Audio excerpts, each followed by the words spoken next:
Hi everyone, I'm here today to give you a brief rundown. I've been getting a lot of questions on how I do my makeup for stage shows before we go on for a medals performance. So I'm here with Khadija. Yo! Say hi. Hi.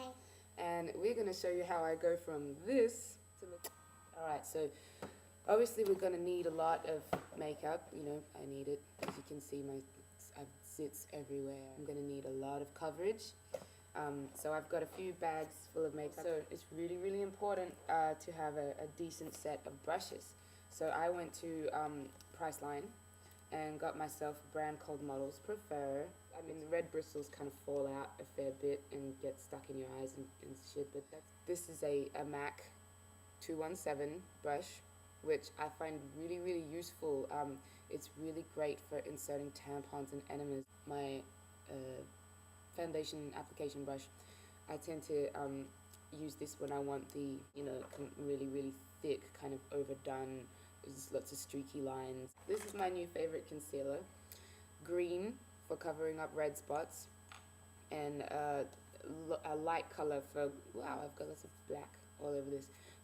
A light color for going over top of the green to cover up any blemish. I usually have a few cold sores, so I can cover something up. A bit of green over the top, and underneath the eye. Ooh. They say not to rub it on, you're supposed to like dab it on, but this works just fine. Looking somewhat like a pastel version of an American football player right now, but yeah, good. Here we go, we're gonna cover up this little blemish that I had here with the light color concealer. Can't even see the green anymore, look at that. That's amazing. This is dabbing as opposed to rubbing, and then we're gonna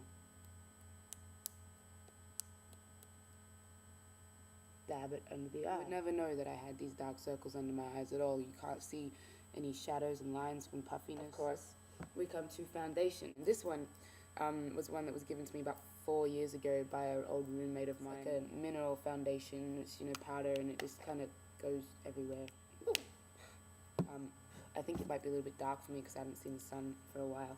So what I will often do is mix that together with a foundation primer, and as you can see, it mixes together really well. It sort of looks a little bit like when oil hits water, so there's this little bit of separation. But I then get my fabulous Price Attack once again Eco brush. It's a little bit stiff, hasn't been washed in about 6 weeks. And just go ahead and see, you can see it's a really natural kind of look, like it actually really blends with my skin tone. And it doesn't look orange at all. You cannot even tell that concealer is underneath. It's amazing.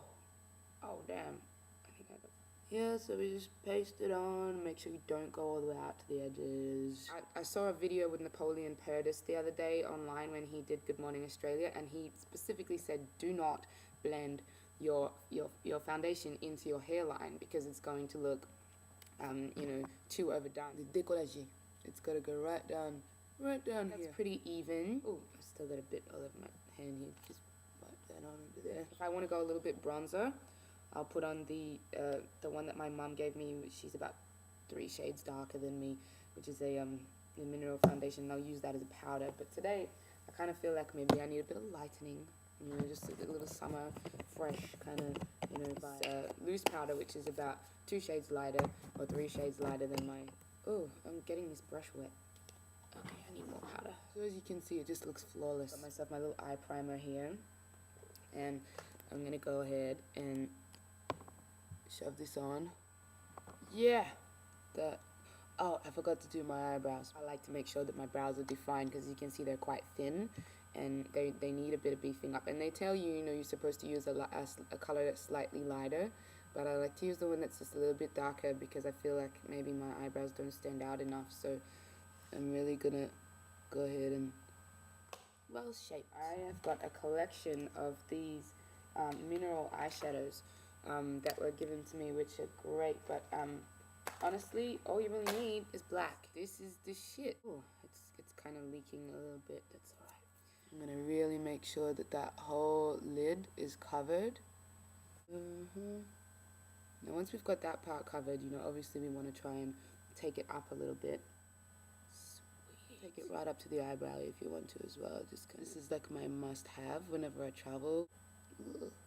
My favorite thing to always do is just the inner eyelid. Eyes just stand out and just look so much more. They just pop.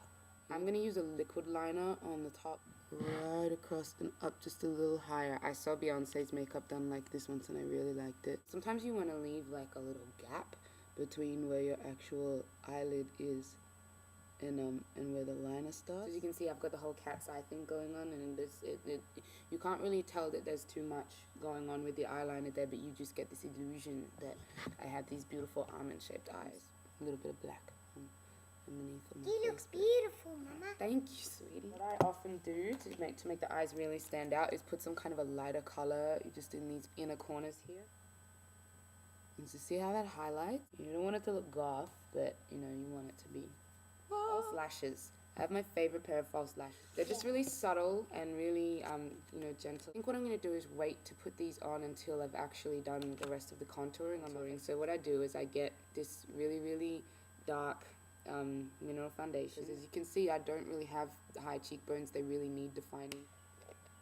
Yeah.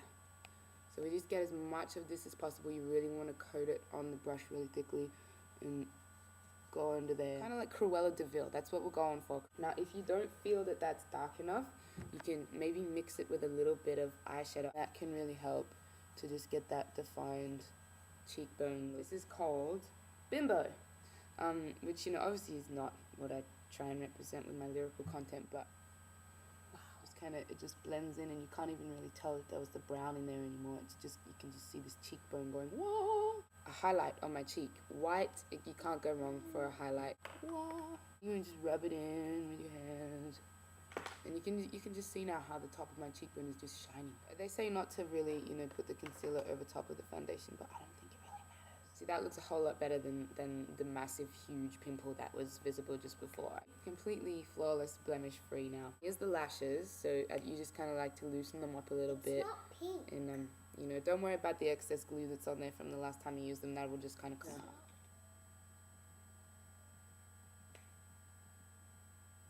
You just line them up really well. I've worn these for a couple of shows, and your eyelids do get a little tired by the end of the night from wearing them. See, this is what I mean. It's just such a finished look once you put these on. Oh, it's a little bit of extra glue here, so I might just kind of, you know, stick that on and underneath so that I'm really secure. That will dry clear. You don't have to worry about that. Now, lips.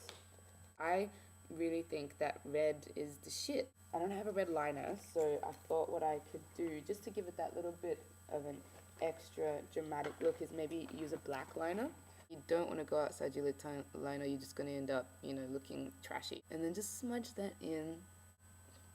Just go right ahead and try and keep that within those lines as much as possible. So the red, I really think that makes a statement. I mean, come on, it's like va-voom, va-voom, va-voom. Really thin line of concealer around the outside. And, you know, it really just makes the red pop.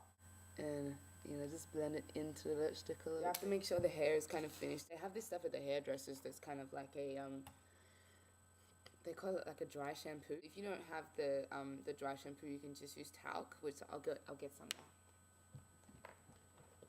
You don't want it to be too obvious, so you can just use a little bit and you know, this, my trusty hairbrush, just run a brush through it. Really, the best thing is just to have it up and out of the way. Ponytail is good, and I have to do some work on this fringe. I've got my trusty hairdryer, which this bit comes off sometimes, but it's alright if you kind of put it there. It's just because it's cracked down the middle. If you can see, like down the center line there, it's kind of come apart. Dry this off.